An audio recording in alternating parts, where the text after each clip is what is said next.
Hey, what's up, everyone? Welcome back to another Thirsty Thursday live stream. You guys know the deal. If you guys are new to the channel, like, subscribe, and share this with everyone that you are, that's interested in learning about different technologies and different routes to get into techie and cybersecurity and non-technical but technical aspects.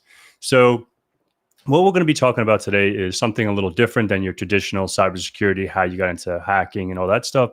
We'll be talking about a personalized way to get into the field when you're not so technical. So it's a different avenue. So we're going to bring our guest in and we'll let him introduce himself and we'll go from there. All right, V, go for it. Hello, everyone. My name is Vinod Akunuri.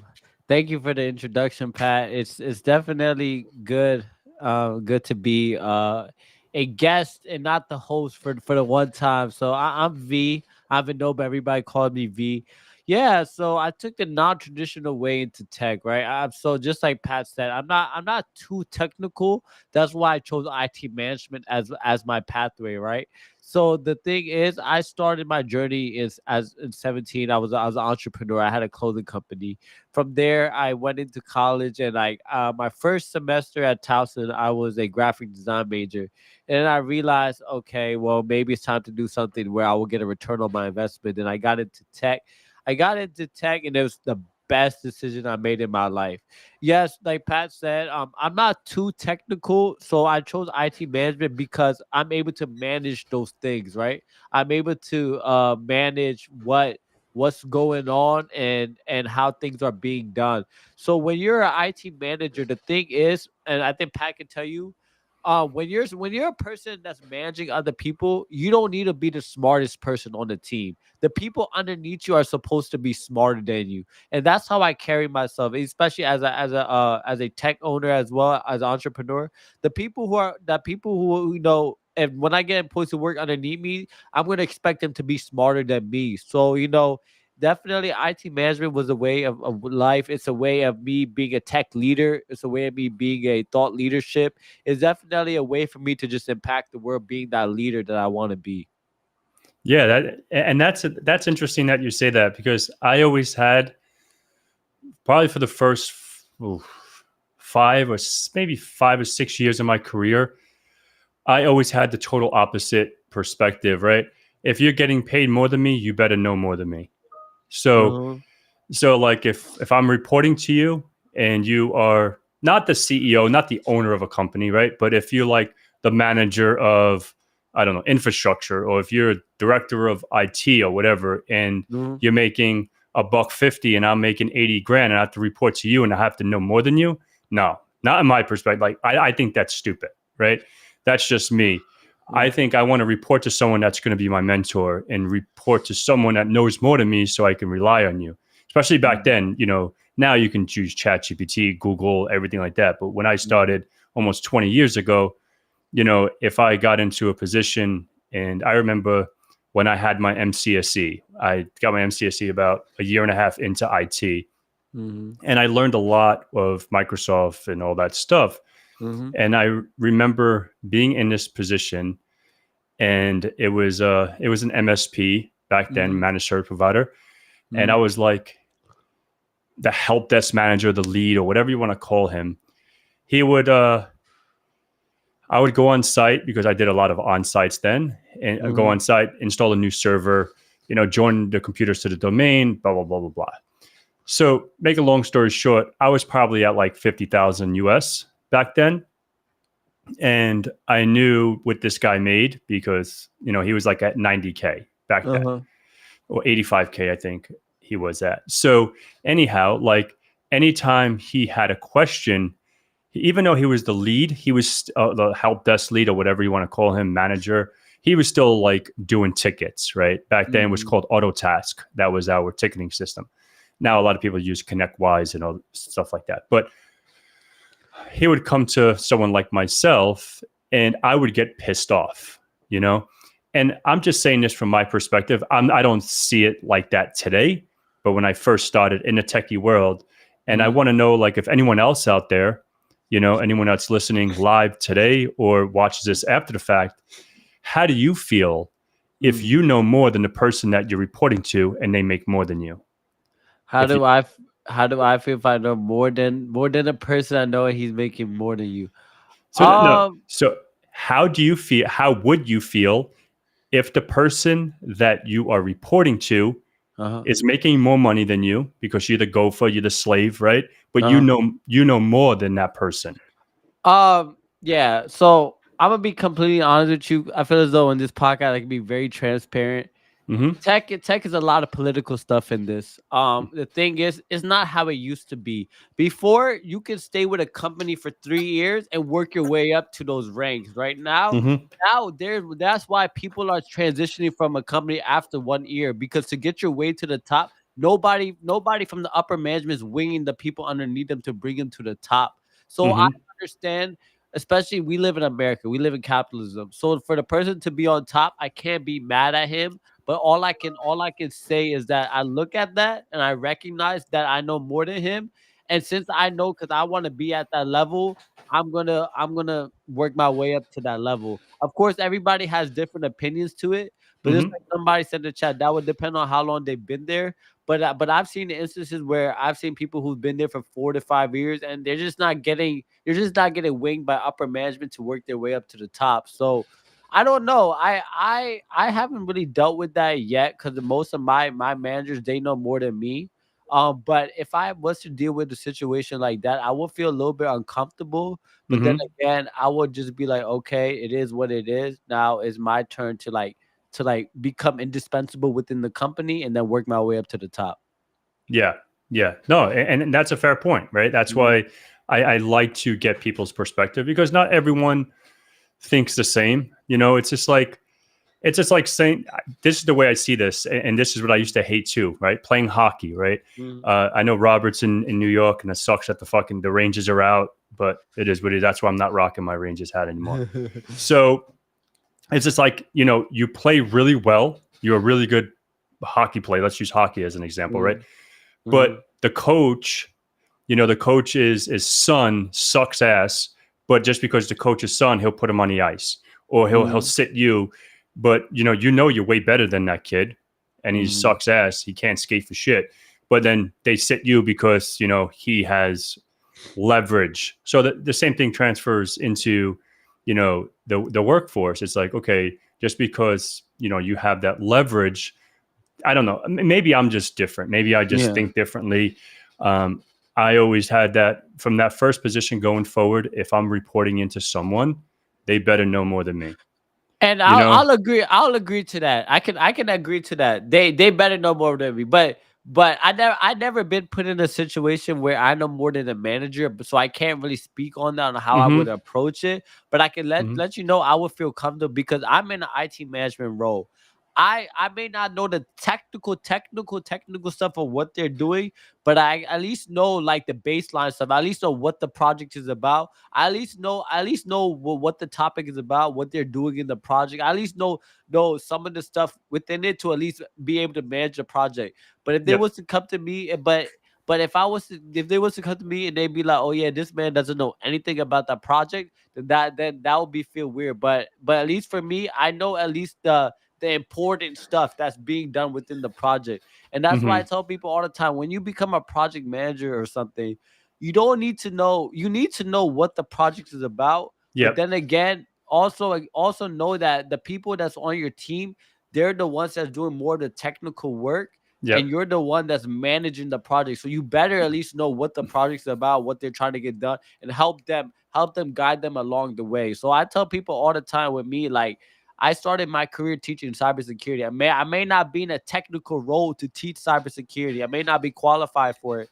but I at least know parts of it. So when I am putting it onto a cybersecurity project, I can at least understand what they're doing.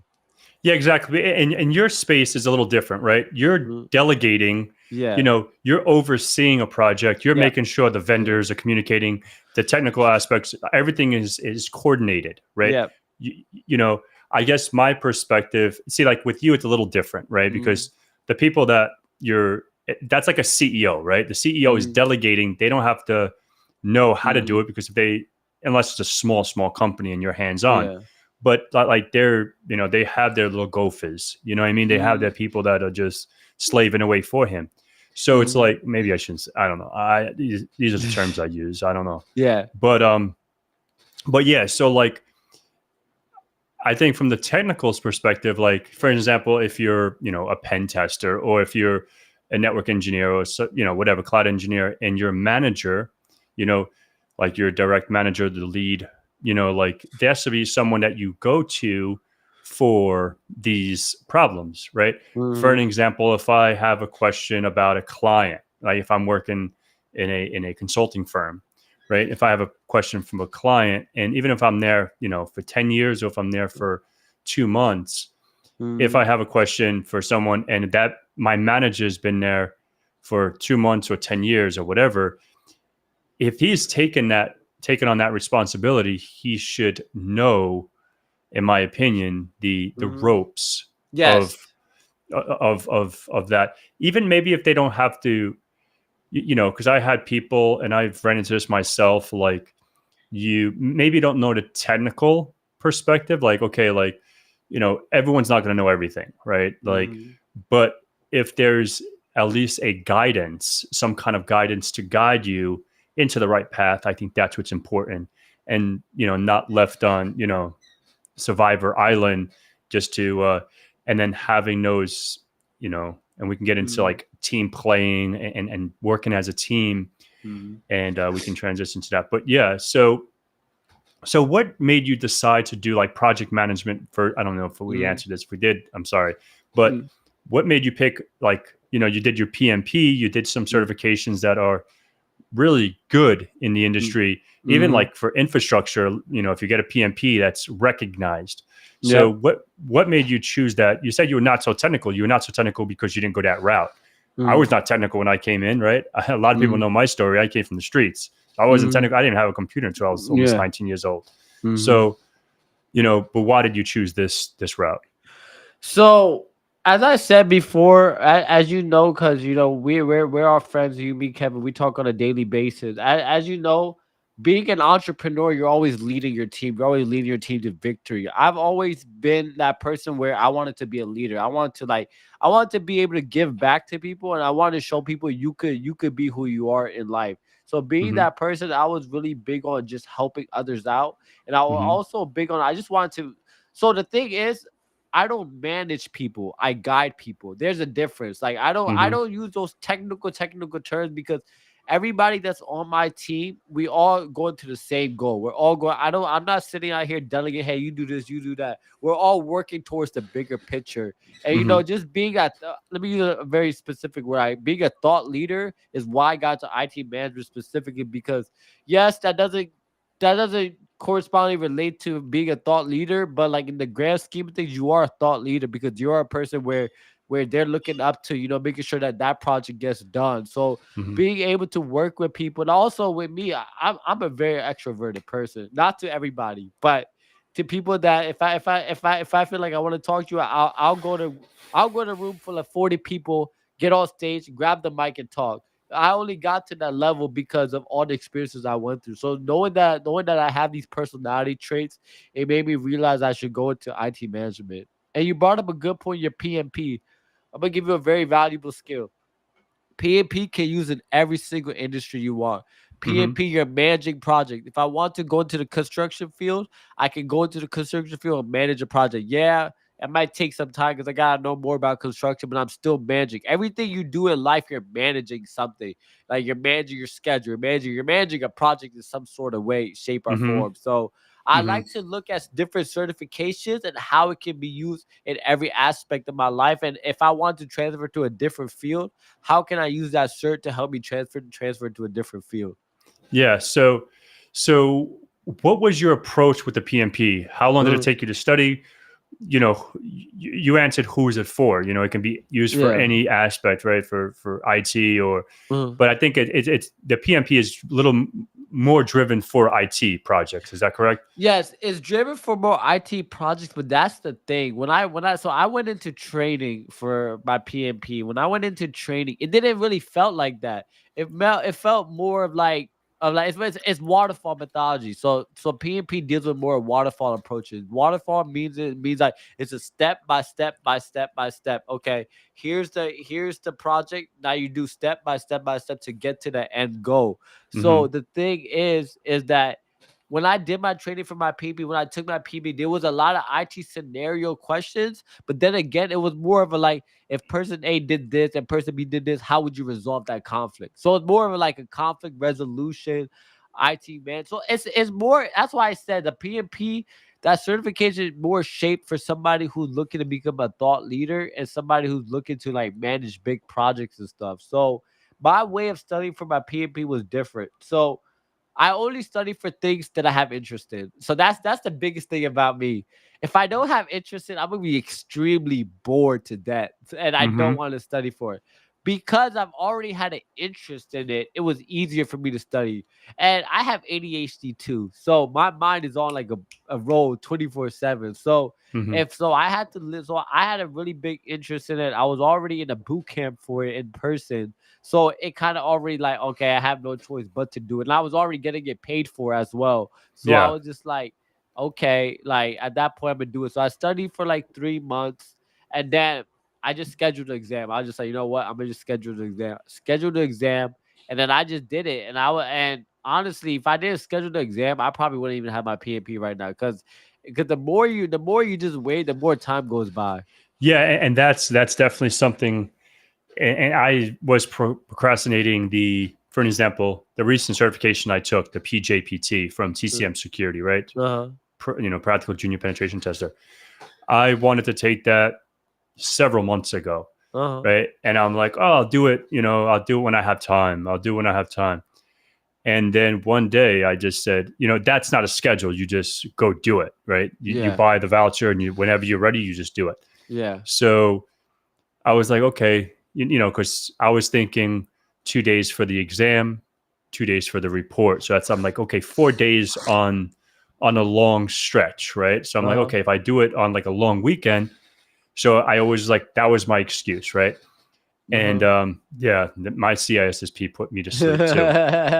But but yeah, so when I was studying for it, it was fun, right? It was Mm, fun, like setting up the labs and doing this stuff, and I'm like, I guess. But with me, I had a little different scenario. Like I had a few friends. I think I said this in my review. I had a few friends that were in the industry, had high end certifications, right? mm, And a couple of them failed that. So I'm like, shit. Like, mm, where am I going to be at? Because they're up. I don't like to level people, but compared to me, they're up there, right? mhm. Um, so I'm like, how did they fail this shit, right? Yeah. And I'm not going to disclose. I don't even know. I asked one friend, he never even told me, but I'm not going to disclose the exam. But like when I went in there, I was literally having like an anxiety attack. Like literally, like I started the exam and I'm like, oh shit, like, am I going to get stuck? Literally, it was going back to what you were saying. If you have interest in it, and like with that exam, at least, like it was fun, right? Like you just do it and you just having fun with it because it's Mhm, like a pen test, right? mhm, So it's like, you know, and when I started it, I completed it in about 40 to 42 minutes, because I had a mhm, little timer in my computer. And I was like, wow, this is really cool. And that's like, I can't disclose that with the friends that, failed it. I can just say, hey, man, like, make sure you study on the PEH course and study this. I can't really like give them the answers, but it's like, and it was so much fun, right? It was so much fun. So the moral of it is like, if you don't have fun with it, maybe they didn't have fun with it. Maybe they thought it was too easy when they went in. It's like, oh, I'm going to blow through this, and they were failing. They failed because they couldn't get domain admin or whatever the case may be. But it's interesting when you're taking these exams, if it's a written exam or practical exam, it's like, if you have interest, I think that's where the most important thing is. Because if you don't have interest, why even do it? But Okay, okay. No, no, you're absolutely right. Absolutely right. So I was multitasking. yeah, You're yeah. absolutely right. You gotta have interest in something you do. Like the thing is, a lot of people will say, I got okay. I got into tech for a couple of reasons, right? Got into tech because it's my interest first and foremost. Second thing is good money, and third thing is stability, right? Tech is only increasing. Like now they got AI, they got robots that can cook my food, robots that can put me to sleep. So so tech is really changing everything, you know? So it's like I tell people all the time, don't okay, here. There's two sides of the story.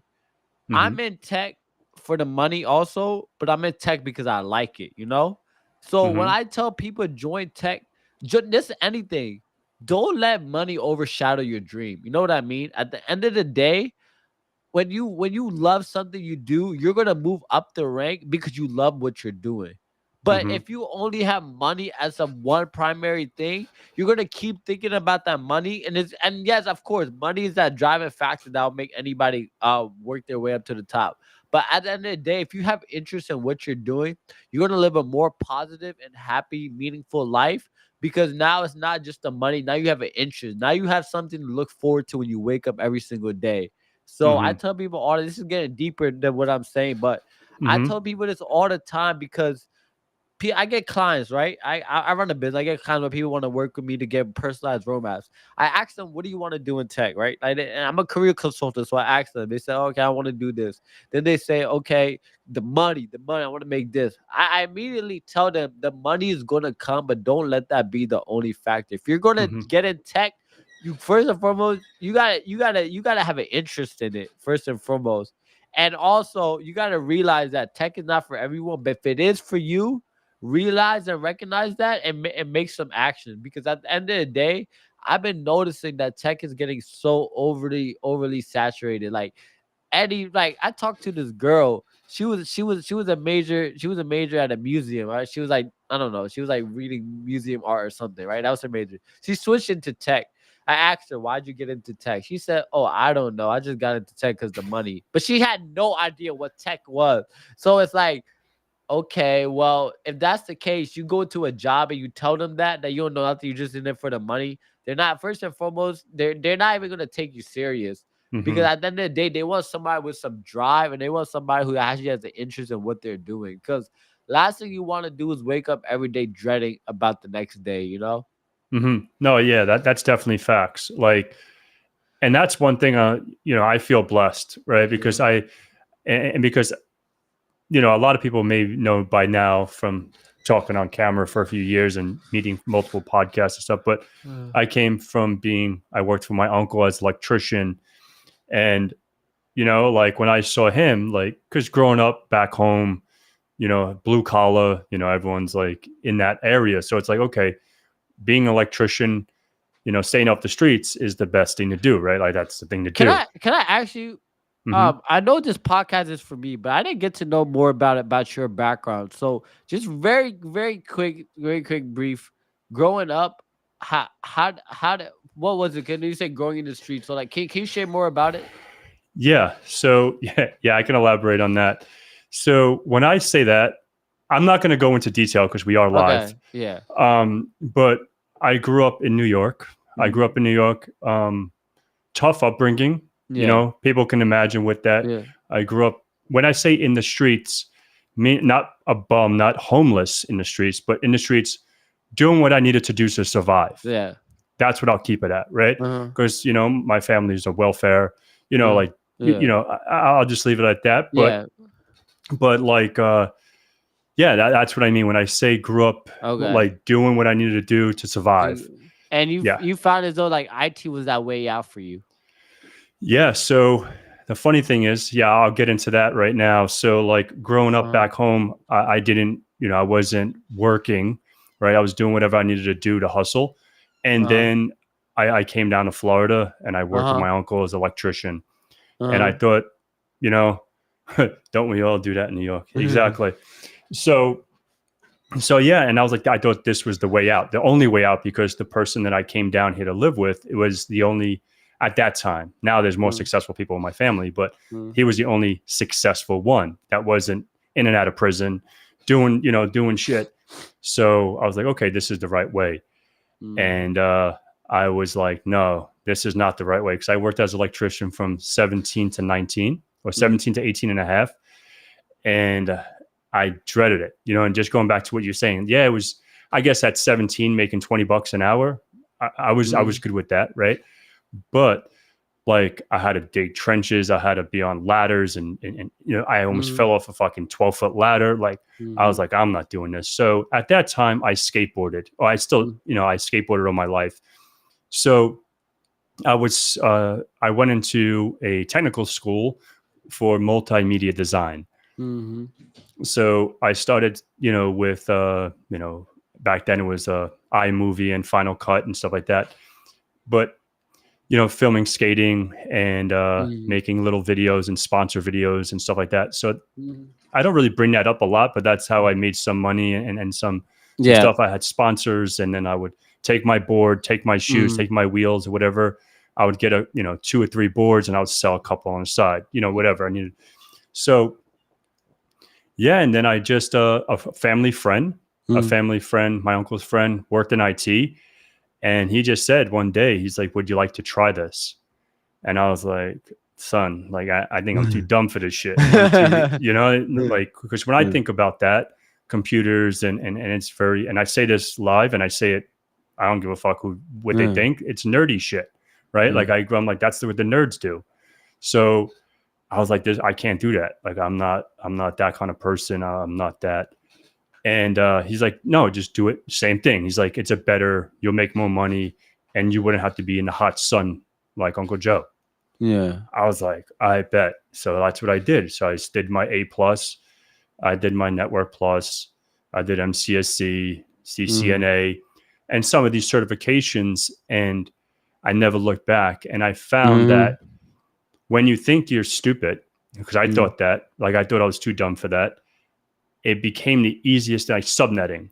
I remember so many people struggle with subnetting and like just understanding binary to decimal and all that. And I always did it in my head. It was easy, right? You can give me an IP address / and I can do it on the fly. How many, and don't ask me to read a book, but I can do math, right? So that's when I figured out, like, this is my drive and this is what I'm really good at. And and that's how I got into the world of that's my come up. Yeah. I left some stuff out, but I'll keep that shit for the DL. Yeah. There's a very, very specific reason why I asked you this, because I just did a podcast with someone, and she was telling me, she was asking me, we're talking about each other's stories. I told her, at the end of the day, you gotta write your own story for yourself. And I relate this back to tech. The thing is, don't compare yourself to the next person at all. I would tell you, because you are writing your own story. You have your own way. Oh, sorry, that's my timer.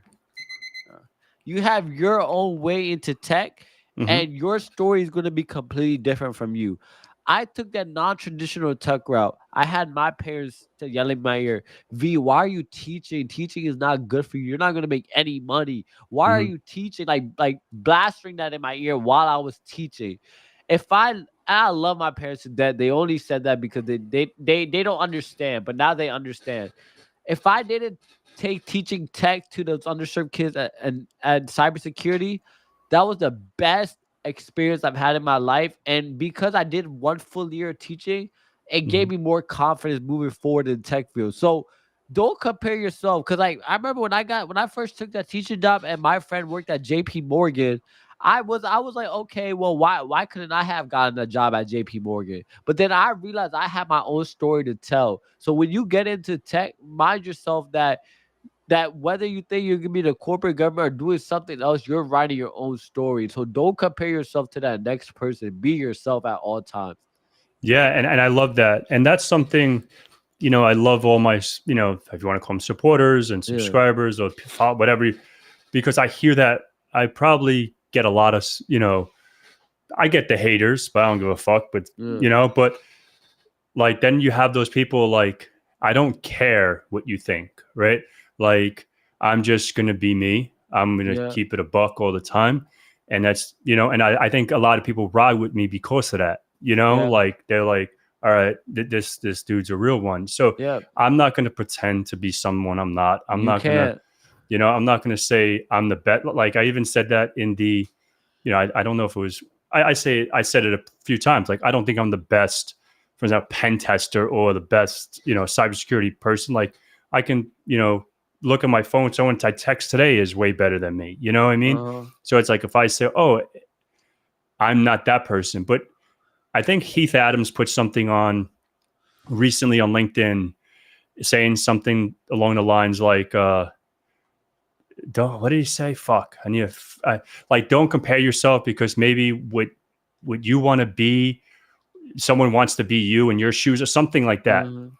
And, and I was just like, that's so true. You know what I mean? Uh-huh. Because for an example, I hope no one wants to be like me, but say for example, I want to Uh-huh. use Heath Adams for an example, right?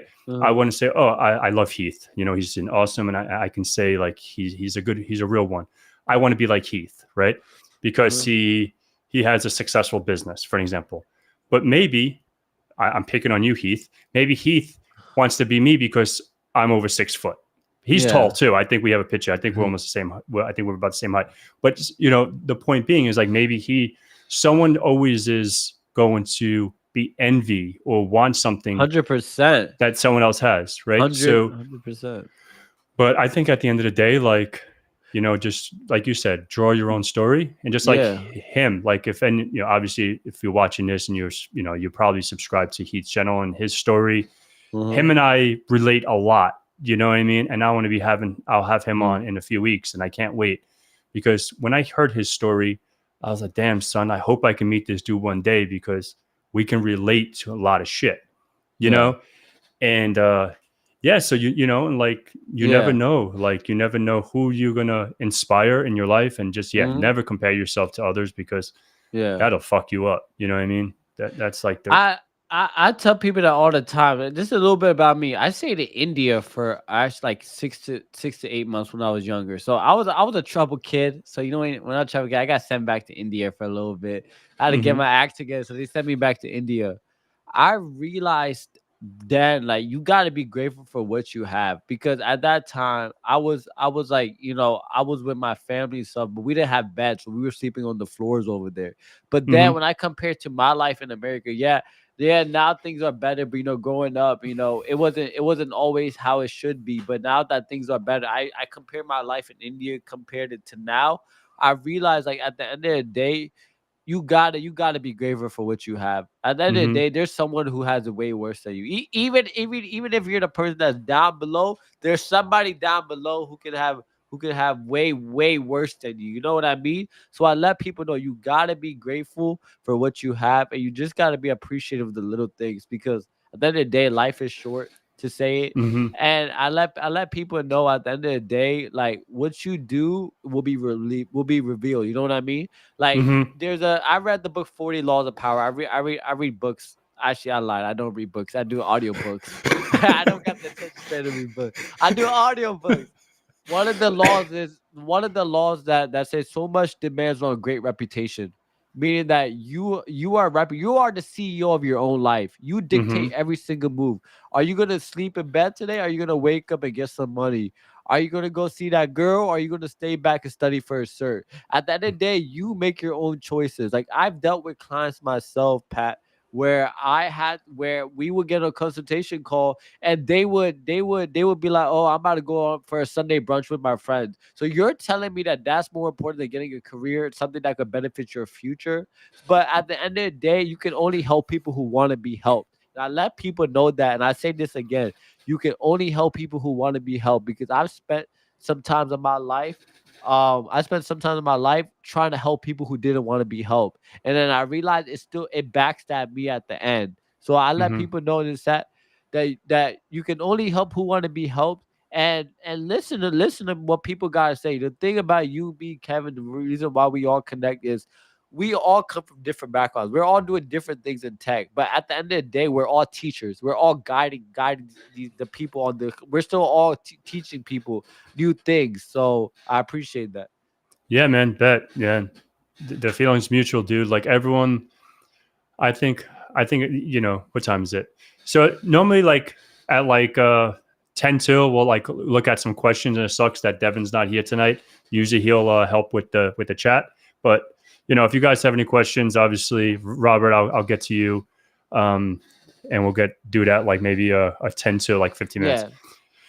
But yeah, man, I think at the end of the day, like teaching, and the reason why I got into the whole teaching and getting into making videos, not making videos, like teaching, more in the teaching aspect, because there was someone that virtually mentored me that he didn't even know he was a mentor to me until I met him, and his name is Keith Barker. He's from CBT Nuggets. So I remember him saying, like, if you can teach someone a topic, that means you really understand the topic. Yeah. And I was like, shit, that's so true. So he was like, when you're before, like when I was studying for like CCNP and some Cisco certs, I remember him saying that in one of his YouTube videos. This is before I actually knew him. And I remember him saying that, and I'm like, he's like, yeah, just go into the mirror and or go to someone that doesn't know, for example, subnetting. We'll go back to subnetting. Don't understand what the private IP and a public IP and blah blah blah. Just teach your mother that, teach your father that, even though they don't understand what the hell you're saying, but just explain it to them. Keep explaining it to them, and see maybe one day they will understand, or maybe they'll never understand. Or if you don't have that luxury, you could go talk to yourself in the mirror. And I think talk to yourself in the mirror was more when I was doing like the videos, because I was get like anxiety. Like I'm not the best at like doing like the whole opening, hey, blah, blah, because I still get caught up. It's like, hey, what's up? Hey, what do you guys, I just go with the flow and just sound like a retard. But yeah, and then I was like doing that. I was just like talking to myself in a mirror, and it helped me get better and better, a little bit better at like opening when I hit record and start talking. And but I think at the end of the day, teaching something to someone will really validate that you know it. And that's really what really got me into teaching, because I'm like, okay, like if I can teach whatever, if it's cybersecurity, if it's networking, if it's Windows Server, whatever it is, if someone's seeing that is being taught by myself, that can showcase that, I really know that. But there is a caveat, right? So when I'm teaching something, and then I'll shut up, when I'm teaching something, I'm learning that topic right then and there, right? So for example, if we're going to talk about checkpoint, right? Because this is something I taught. It's a little videos on my YouTube channel, but then I did some stuff for a friend on his LMS. So like, I don't do checkpoint every day. I haven't touched checkpoint in probably 6 years, right? So when I had to do it, but networking and a firewall is a firewall, but doing it again, and I just went to like the checkpoint certified security administrator, and I looked at the syllabus, and I just took some of their stuff. Then it's like, okay, if you're learning or you're teaching these topics, you should know it. But then you ask me a week later, I don't know it because I haven't touched it, right? So that's another caveat of like, when you're teaching something, doesn't always mean you know that topic. Maybe I sound like a hypocrite, but it's like, I think like that because I've taught a lot of different topics, and it's like, if you ask me something about that specific topic right now, it's like, okay, how do you configure, I don't know, stacking on flooded or Aruba switches, right? On the top of my head, yeah, I could probably do it, like config and then stack member or stack redundancy or whatever. Like maybe I know more than I think, but I remember more than I think. But yeah, it's just like the point being is like, don't expect to remember it all, but just when you're teaching it, obviously that's reinforces it as well. Yeah, no, definitely. You brought up a good point. I think is I went to teaching also kind of relates why I got into IT management, because at the end of the day, I'm teaching somebody something. In IT management, whether I'm a project manager, I'm still a teacher, right? I'm still teaching. Like when I was in a classroom setting, I was still technically a project manager, but not in a more of a project, not more in a traditional project way. It's more of a teaching way. So no, do you definitely have any more questions? I definitely wanted to dive deeper into anything else that you wanted me to discuss about on this episode. Yeah. So I guess not off the top of my head. I thought I had some stuff written down. Yeah. So what I can discuss is Yeah. I go ahead. No, go ahead. No, what I was going to discuss is about definitely the personalized approach to tech. I definitely want to Yep. get to that. Yeah. Get. So listen, so when you want to get into tech, this is for all my people out there, you gotta be hyper focused on one thing and get good at it. When I'm talking about like Pat, for example, specializes in something, keyword specializes in something. At the end of the day, the reason why majority of people that go to college are not finding a job because they major in these IT, IS, and CS majors, and it's nothing to do when they get out of college. They have no specific pinpoints, no specialization. So if you are in a college background and you're trying to get out and you're trying to get into the job force, I will recommend you to focus on the specific domain, whether it's cybersecurity, cloud computing, networking. Then build yourself the internal roadmap, in which I actually do for clients as well.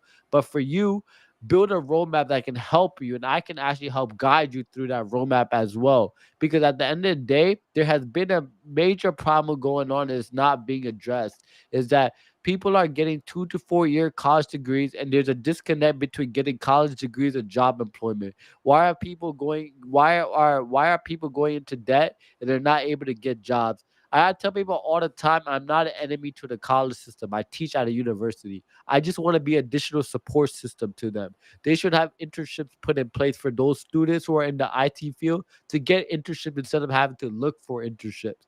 So start from the beginning. Like what Robert just said, he specialized in network administration. He specializes something focused. So when you specialize in something focused, it's easier for you to have a plan for it because you're just not trying to figure it out. Because Mm-hmm. right now, I tell people right now, figuring it out is not working out anymore. You're not gonna. Yes, of course, you're gonna figure it out your whole life, but you at least gotta have a plan moving forward. Because like people be like, "Oh, I don't know what to do in IT." Tech is extremely broad. There's so many different things you gotta do to IT. So what I say is like get very, very specialized. No, no, yeah, that's super interesting, a super interesting point because I was one of those not figure it out, but I wanted to know it all right Yeah. before I got into cyber. Now I don't want to know anything, but Mhm. like before, like I wanted to know VMware, Cisco, Microsoft, every single thing. But that was before like the whole big Azure, but Yeah. like every from NetApp, SANS, you know all these things I just wanted to specialize or learn. But it's like that's why there was network administration and system Mhm. administration, right? Network admins, system admins, Mhm. and now it's like so. Yeah, I lost my train of thought, but yeah, like it's definitely important to know that specialization. Just like you talking about Kevin, right? KevTech, Mhm. like KevTech specializes in his help desk, his desktop, and his Yeah. end user support, And right? he transitioned to a cybersecurity because he specialized it and he knew a way up. So that's Mm-hmm. why I'm saying like Kevin does the same thing, and I like that because he's focusing on one thing and then working his way up as he's doing right now. Yeah, exactly. Like he specialized in desktop support. He came, he does all his videos, and I support him. If you don't guys don't, if you want to get into that, KevTech IT, go check him out. But at the end of the day, like he specialized in that, and then he's like, okay, how can I take that next step, that leap of faith? Now it's like, Mhm. okay, cybersecurity was an interest, but he's not going to be a hacker. He's not going to be a CISO or manager. Like, so he's same way he started. I don't want to say started from the bottom, but like starting from like an entry level. Because I think cybersecurity is not entry level. That's just me. Even like the entry level aspects of Yeah. cyber, you still have to understand, help desk and maybe junior sysadmin stuff or network admin because you're looking at traffic, you're looking at TCP dumps, you're looking at some kind of logs that you have to understand what those logs mean if you don't have an IT or somewhat of a system administration background. If I'm, if you became just a SOC analyst and I say, oh, like, packets are dropping on port 80 or 443 when I'm traversing that traffic, blah, blah, blah, blah. And you're like, what the fuck? What? Like, Mhm. but, Mhm. you have to hone into that. And I think that's super, super important to have that Mhm. specialization in order for you to keep moving up. Mhm.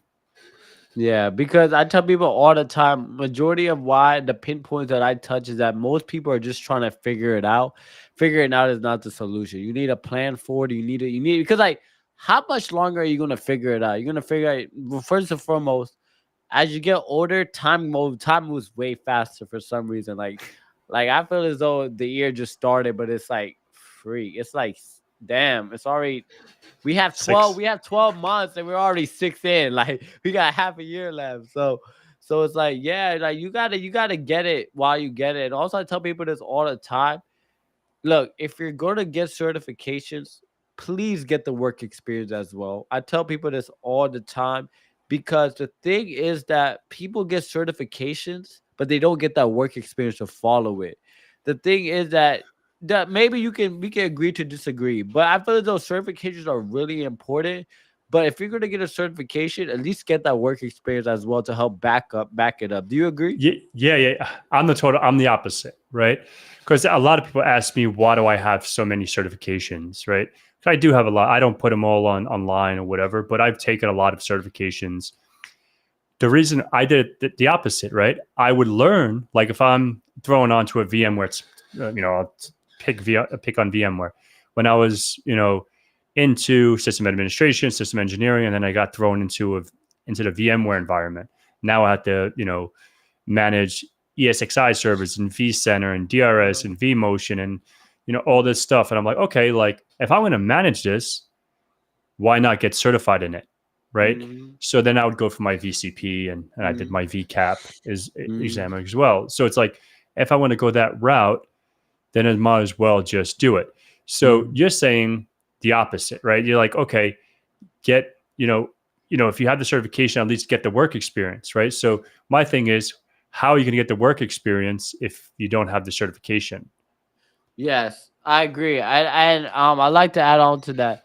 Mm-hmm. So in order to get that work experience, if you should at least do projects that's tailored to to that certification, while Mm-hmm. it's building your own virtual lab. So it's in order to get that work experience, but if you're not working in the role, you can at least do projects Mm-hmm. and make sure those projects are tailored to what those certifications about.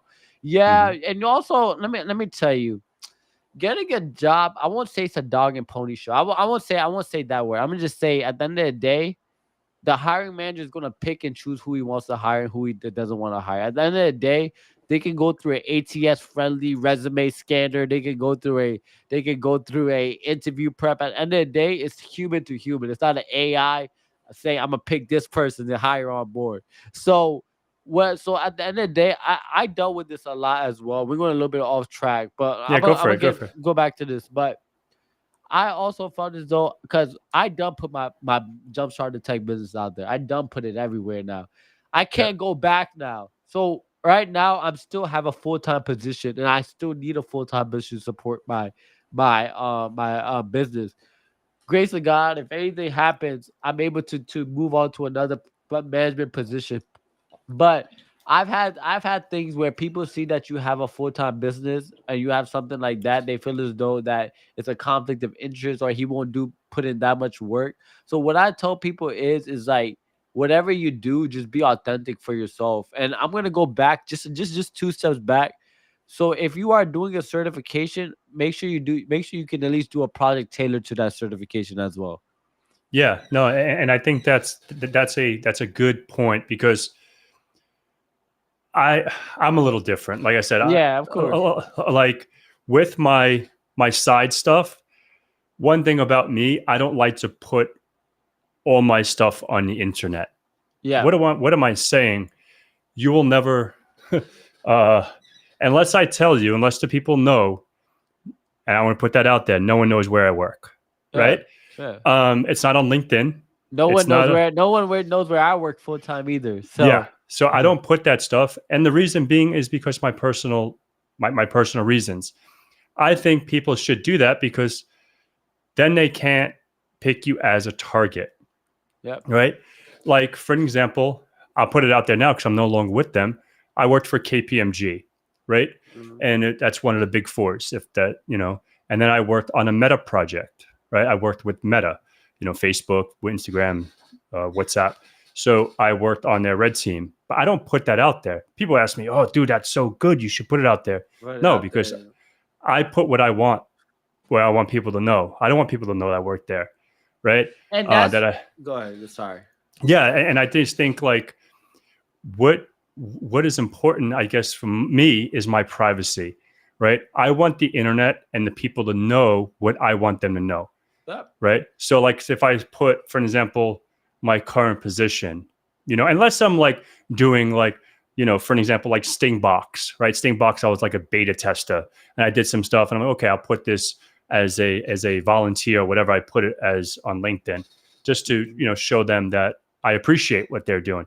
But my full time, where I'm getting my bread and butter, no, I'm not putting it out there because it's none of no one's business, right?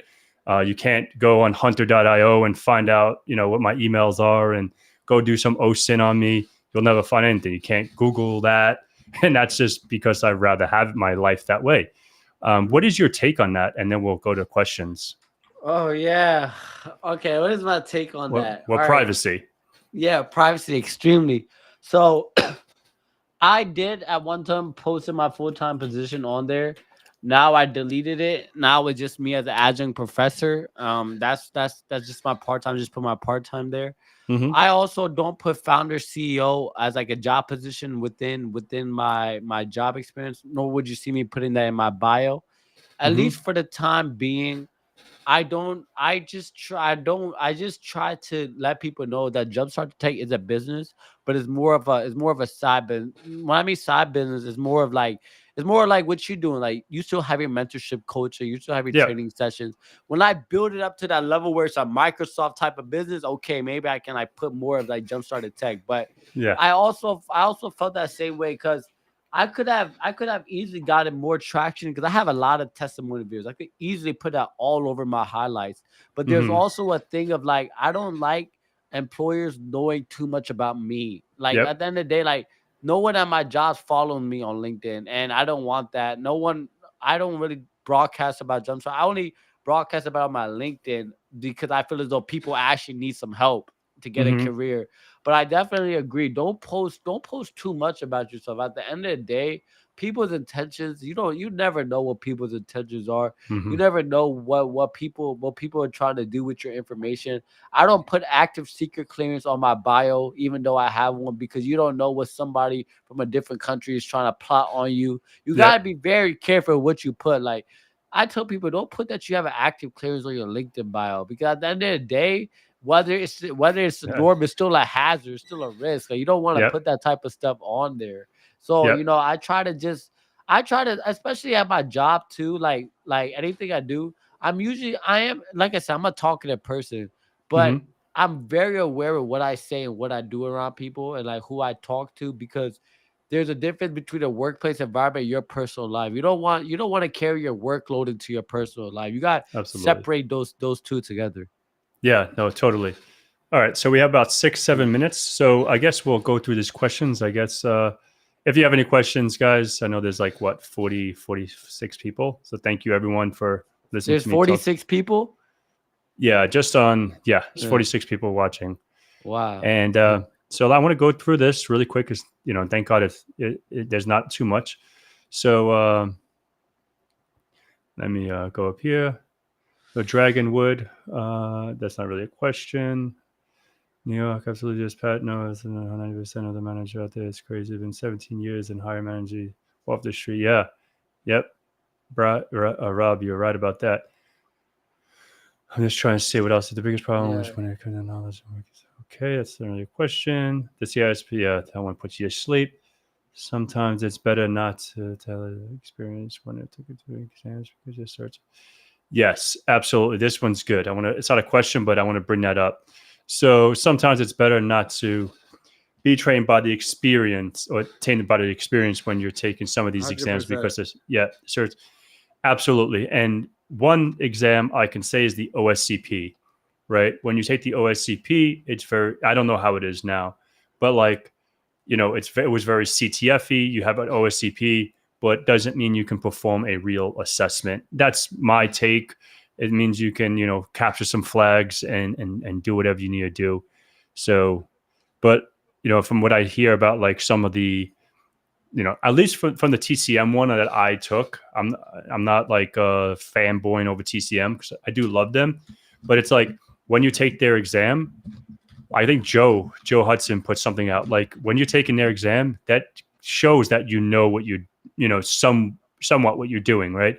You have to do it, you have to compromise an Active Directory domain, and you have to write a report not only about, and that's what I suck at, right? It's easy to do the hacking, it's easy to do all that stuff and compromise whatever, but now it's like, oh shit, now we need to put all this stuff in writing, have a remediation plan, how your proof of concept of how you compromise the domain or whatever. So having all those skills really, it separates you just from like taking like a pen test plus or security plus is definitely good because obviously the DoD. But let's see what's on money from blah subnetting. Oh my god, I dread understanding it. I do want to add one thing to this conversation. Ahead.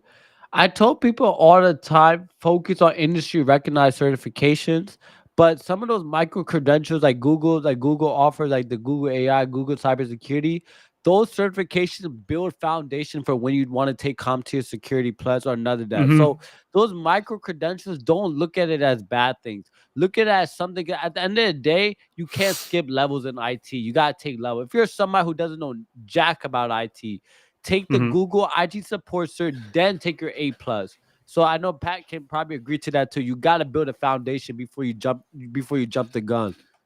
Yeah, I agree. Going back to what we said prior, right? Like everyone has their own roadmap. Yeah. I said the certifications that I took when I first got into it, but my first certification ever was my MCSE, right? So I took my Microsoft Certified System Engineer, and my hardest exam was my A plus. Till this day, A plus certification was the hardest exam for me. I think because I didn't like computers, and I don't like to build computers, and I don't give a shit about them, right? So that was hard for me. Like I didn't really understand the North Bridge, DIM, SIM, RIM, RDF, and fucking South Bridge, Verrazano Bridge, the Brooklyn Bridge, all these fucking things. I didn't know what any of that stuff was because it's like a physical thing, right? It's like the A plus reminded me like, doing when I was in college, like doing electrical engineering stuff like soldering, and I didn't like that aspect of it. So I think at the end of the day, whatever floats your boat, you do it. Yeah, but, there's never really no one direct answer. At the end of the day, people got to figure it out, and that's why I say personalized roadmaps is the way to go. So, like for all my audience out here, like if you are somebody who are struggling in IT, trying to figure it out, don't know what to do in IT. I am a career consultant, so I've worked with Pat, Kevin as well. Not on this, but we work on projects together. So I can definitely help, jumpstart your career into tech. And, everything that I said, like I said, just take it how it is and keep it pushing forward. At the end of the day, the live show that Pat does is for you all to gain insights and knowledge into what folks got going on. Yeah, exactly. That's pretty much what I do this for. I just like shoot the shit for an hour, get people's perspectives. Maybe sometimes it's redundant, right? But at the end of the day, that's why I'm trying to bring other people in from different walks of life, right? Not your traditional, I went to college, I became a pen tester and blah, blah. So let's see. You suck a fool. True. I like that he or she is right, definitely. Yeah. I did the Google certification, not because I needed a job or anything like that. It was just because I wanted to see what it was all about. And it was definitely something to build upon. That's for sure. Like that was more of my from Coursera. I was able to, because I was teaching it with a Discord server, which I don't even know how to use Discord, but I was in this Discord thing helping some people out, and it's definitely a stepping stone to like Security Plus and all that stuff. So I definitely agree with that. No. That Arizona Burns would be costing me $30. Yeah, fuck, dude. I know, Rob. Like, I don't want to get into that, but like, I went from Connecticut. I think it was Arizona or one bridge. Like, I went from Connecticut or Newark to like my family's house in Queens, and I remember when I just fucking zipped through it, and when I had a rental car and then they gave me the bill. I was like, holy shit, Yeah. fuck this. I'll just cover that next time. Cover the plate before I go in. No, But definitely. Pat always offers yeah, man. Thank you, Rob. Appreciate it, man. Thank you so Thank much you, for the Rob. love. Yeah. Yeah. So I guess V, the last any last words for the folks? How can people Last, find you and yeah. connect and all that stuff? If you would like to connect with me, you connect with me at my page. I can put my LinkedIn or whatever in Put this. it here. But Put it here. okay. And I'll paste it. I'll throw it in the stream for those folks. Okay. My my laptop acting up, so I'm gonna put in the chat after this Okay, live good. stream ends. I'm gonna put it in the Good. chat, and on top of that, I'll tell people just reach out to me if you have any career consulting questions. If you need help for a personal roadmap to get your career in tech, reach out to me if you have any questions. If you need somebody to talk to, any of that. So thank you, Pat, for having me on. I really appreciate it. Thank you guys for joining today. It's really appreciative, and I'm glad that you guys were able to hear my story and my route to tech. Yeah. Thank you, This V. info was Thank you, invaluable. everyone. Thank you guys. Thank you.